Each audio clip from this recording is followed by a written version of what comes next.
Inspirasi firman, sinar kasih, buah kedisiplinan. Ibrani pasal 12 ayat 11. Memang tiap-tiap ganjaran pada waktu ia diberikan tidak mendatangkan sukacita, tetapi duka cita. Tetapi kemudian ia menghasilkan buah kebenaran yang memberikan damai kepada mereka yang dilatih olehnya. Kita seringkali menanggapi peristiwa yang terjadi dengan perasaan. Cara kerja perasaan itu sangat dipengaruhi oleh peristiwa yang terjadi. Saat peristiwanya menyenangkan, kita gembira. Sebaliknya, ketika peristiwa melukai hati, kita menjadi sedih. Sama halnya saat seorang anak disiplin orang tuanya, perasaannya tidak nyaman. Hidup iman perlu dihayati dengan benar. Waktu kita menyimpang dari kehendak Tuhan, firman-Nya menegur. Namun, acap kali kita bandel, terus melampiaskan kenikmatan daging, berkubang dalam perbuatan dosa makin dalam. Tuhan bisa memberi hajaran seperti orang tua yang tidak ingin anaknya terus melakukan perbuatan tercela. Hajaran Tuhan bisa melukai perasaan. Kita sedih karena sakit, babak belur, dan gagal. Apakah Tuhan kejam seolah-olah membuat anaknya menderita dan berduka cita? Tuhan tetap baik.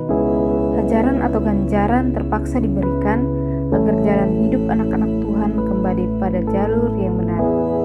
Anak-anak Tuhan harus merespon hajaran Tuhan dengan iman, bukan dengan perasaan semata. Yakinlah, walaupun keadaan saudara duka cita karena hajaran Tuhan, Dia tetap Bapa yang baik dan mengasihimu. Iman akan membuat saudara bertahan dan kuat melewati hajaran Tuhan. Iman membuat saudara tidak hidup dalam gerutuan terus-menerus, melainkan melatih kesabaran menanggung beban hidup yang berat. Melatih saudara untuk menyadari bahwa diri sendiri lemah, butuh pertolongan dan belas kasihan Tuhan.